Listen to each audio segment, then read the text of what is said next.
Bonjour tout le monde et bienvenue dans la nouvelle vidéo de formation test Azure Plan. Donc aujourd'hui je vais vous présenter la configuration dans test Azure Plan. La configuration, c'est-à-dire que dans nos différents tests, on peut créer des configurations qui peuvent contenir des variables dans lesquelles on peut mettre notre config qui peuvent être assignés par la suite à des tests, des cas de tests ou des suites de tests. C'est-à-dire que, par exemple, dans cette photo-là, comme vous voyez, par exemple, donc moi, je vais créer donc une config qu'elle s'appelle qu'elle s'appelle donc Windows 8, par exemple. Dans cette config, je peux mettre deux variables, les operating system ou le browser. Et donc, chaque variable contient des valeurs qui sont là. Donc, on va voir cet exemple et je vous donne un autre exemple donc après.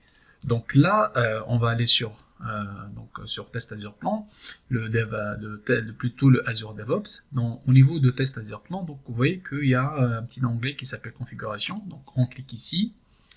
Et donc, par défaut, vous aurez la config qui était créée par défaut sous Test Azure Plan, cette config, que vous pouvez la supprimer si vous voulez. C'est une config avec donc le OS, donc c'est une configuration de système. Là, on a un système Windows 10 avec assigné à des variables avec des valeurs.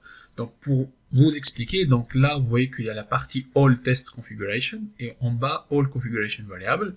Donc là, il y a le nom de la configuration, c'est-à-dire que là, donc on a une config pour Windows 10, c'est-à-dire que si vous avez un cas de test, vous avez des tests, vous voulez l'exécuter sur Windows 10, après sur Android, après sur Linux, donc vous pouvez créer une config Windows 10, là donc on a configuré Windows 10, et si on peut mettre des descriptions, là c'est le statut de la config, donc la config elle peut être inactive. Après, donc, est-ce que vous voulez que cette config sera assignée façon automatique à n'importe quel test, new test plein ou non? Ben, on peut activer, c'est-à-dire que lorsqu'on crée un nouveau test plein, ben notre config, elle va être automatiquement assignée. Après, donc, il y a la partie variable qu'on peut l'ajouter. Donc là, on a une liste de sélection de variables. On a deux variables, le browser et le operating system. Donc ici, quand je sélectionne le browser, donc on a plusieurs valeurs de cette variable qui sont définies tout en bas. Vous voyez donc là pour le browser. Donc là, on a le nom, la description et en bas les valeurs qu'on peut ajouter et supprimer. Comme ça, voilà, on peut ajouter et tout. Et donc par la suite, donc on peut assigner plusieurs variables dans la même config, c'est-à-dire que là je peux dire que pour mon Windows 10 le test sera donc la config Windows 10 sera sur un système Windows 10 et sera sur un browser par exemple Chrome. Là en fait c'est une config, par exemple on peut sauvegarder ça, c'est une config. Donc pour créer une nouvelle config, donc on va aller ici tout au long à gauche, il y a un petit bouton plus. Là on va choisir New Configuration. Si donc moi je vais créer une configuration, disons que mes tests je vais l'exécuter dans un environnement recette, et pré-prod, prod, bah, je vais créer une config pour l'environnement par exemple pré-prod,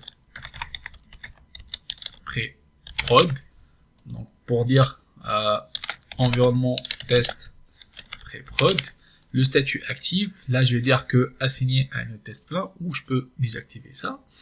Après donc pour les variables, j'ai pas encore de variables, où je peux utiliser ces variables là. Ce sont donc moi je vais dire pour cette config, ça sera donc ça sera pour un browser Firefox, voilà. Et aussi on peut faire operating system qui sera Windows, voilà, save. On peut créer d'autres variables selon notre besoin bien sûr, voilà. Après donc comment je peux donc utiliser mes configurations. Donc si on revient ici dans les tests, dans le test plan, donc là on a les tests, on peut assigner une config à toute la suite. Donc là on clique ici, après on clique sur assign configuration. Donc vous voyez que donc déjà par défaut la configuration assignée, celle-là, c'est Windows 10. Pourquoi? Parce qu'on a vu que la case à cocher, celle-là, elle est déjà cochée. C'est-à-dire que pour tout nouveau test plan, dedans il y aura les test suite et test case qui seront directement assignés à cette configuration. Donc là, si je reviens, par contre, donc j'ai pas encore assigné ça, je peux assigner à toute la suite. Comme ça, je fais save. Voilà, comme ça, donc toute en fait ma config, toutes mes 4 tests sont assignés à 2 configs. Comment on peut voir ça? C'est dans la partie execute. Donc on va voir ça dans une autre vidéo, comment exécuter le test. Mais ici, on va voir que, voilà, donc moi je vais exécuter ce test qui est se connecter à l'adresse email avec la configuration Windows 10 et ça va réexécuter une autre fois avec une autre config qui est pré-prod. Ce autre test qui aussi sera réexécuté avec config Windows 10 et pré-prod. Vous voyez, voilà. Sinon, donc pour supprimer les configs, donc on peut faire comme ça, pré-prod, voilà. Et par défaut, si je crée un nouveau cas de test, il sera que assigné à la config Windows, pas pré-prod parce qu'elle est déjà assignée par défaut. Sinon, on peut assigner aussi une config par cas de test. C'est pas besoin de l'assigner par test. Là, en fait, vous voyez que je vais exécuter ce deux tests dans Windows 10. Par contre, moi, je vais exécuter le test login, celui-là, donc au niveau avec l'autre config. Donc, ce que je peux faire comme ça, assign configuration avec pré-prod. Je coche ça, voilà. On sauvegarde. Après, si je regarde en exécute, vous voyez que ce test s'exécute 2 fois.